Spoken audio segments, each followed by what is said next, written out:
Hello and welcome to Weekend Investing Daily Bytes.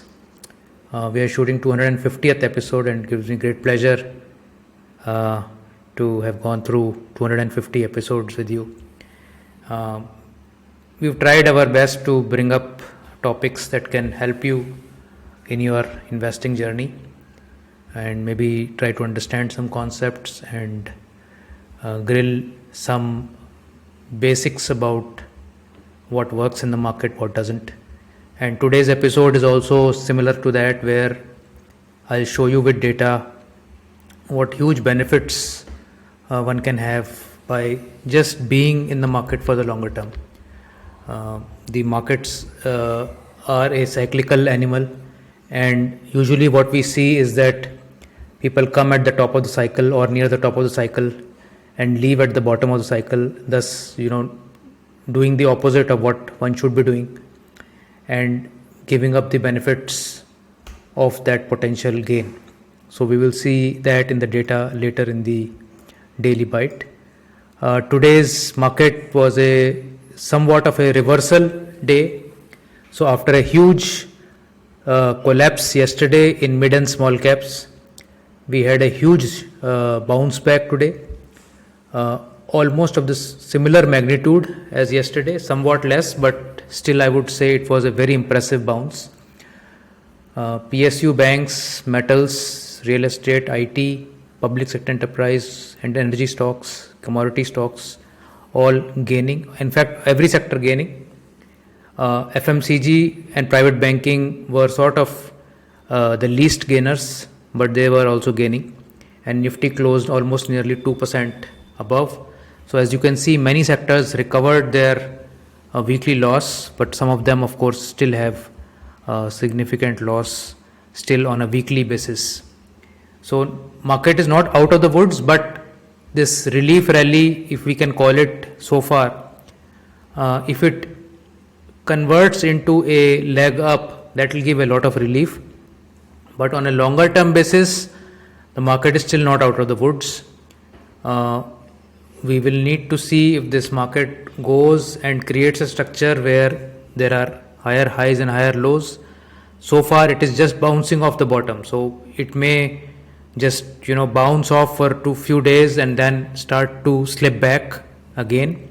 My sense is that as numbers will start to trickle in from second week of July, in the next week or 10 days we may not see much falls. But then again, it all also depends upon how the overseas market is playing and how the FII numbers are playing out. Domestic numbers are still robust, although there is some fall in the monthly SIP amounts as reported for the month of May. But I don't think that is an alarming reduction in the quantities yet. So as I said, mid and small cap index up 3%, small cap index 250 up 3%, Nifty next 50 up almost 2.75%, CNX 500 up 2.25%, CNX 200 up 2.2%, and Nifty up 1.8%. So across the board, fantastic gains, and some of the weekend investing strategies also were, enjoying the gain today. 4.5% on MI25. Of course, they got hit very badly yesterday as well.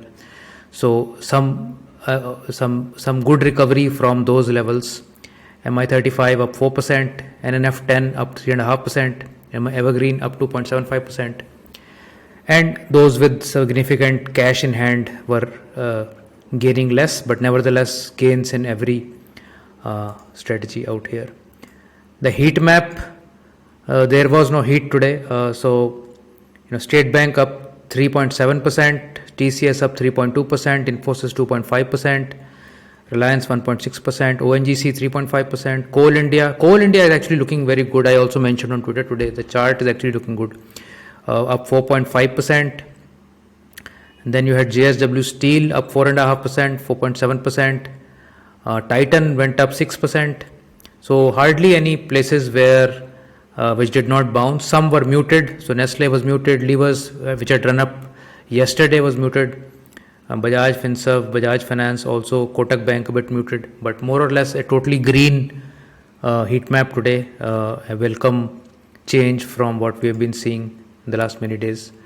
In terms of top gainers, Adani Total Glass up circuit at 20% nearly, EID Parry up 18%, GSFC, which was brutally damaged yesterday, up 17%, Asahi India up 16%, Ratnamani Metal up 12%. We hold several of these in our portfolios.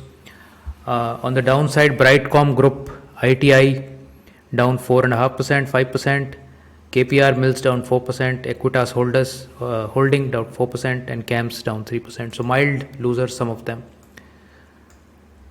So benefits of long-term investing.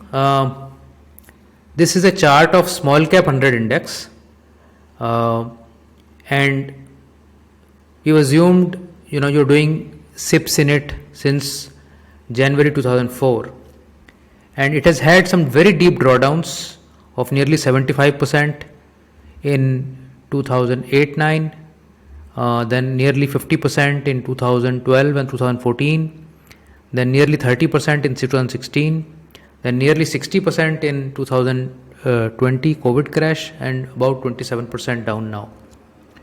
What you can see here is that your CAGR, as you gradually brought in your capital, of course in the initial years we are seeing that CAGR went up dramatically.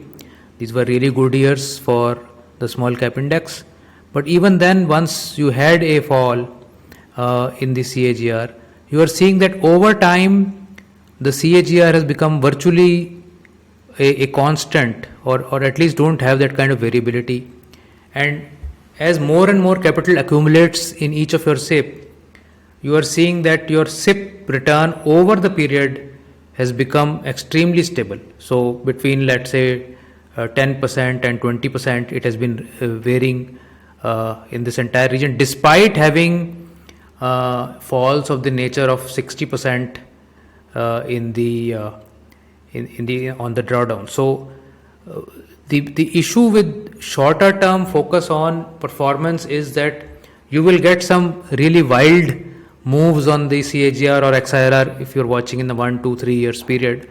But as you go longer and longer on the runway, you will find that your CAGR or XIRR will start to get stabilized, and the market movements now will not have that kind of an impact on the overall returns of your portfolio. So what happens is that when you are initially in the market in the first year, 2, 3 years, if you get hit by a drawdown like we are getting hit by a drawdown and a lot of newcomers are there, you will feel as if this will never come back up, and the money is gone forever, you'll never be able to make it back. All those thoughts will come, but over time, since we are the base of the matter is that we are the world's fastest growing economy now, and if the economy is growing at 6.3% or whatever is the focus for the next year or for the next 3 years at between 6 and 7%, surely companies that are in the top 500 companies in the listed world will be growing at nearly double that pace at least.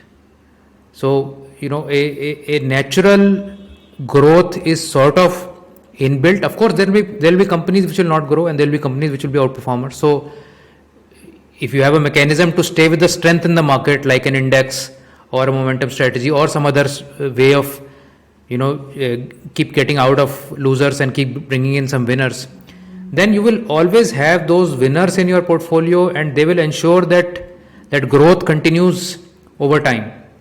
And once you are able to sort of bring in your capital gradually, you will find that the overall returns become very, very smooth. So this another insight was from credits are to Ms. Saloni Hemnani. I saw this on Twitter, and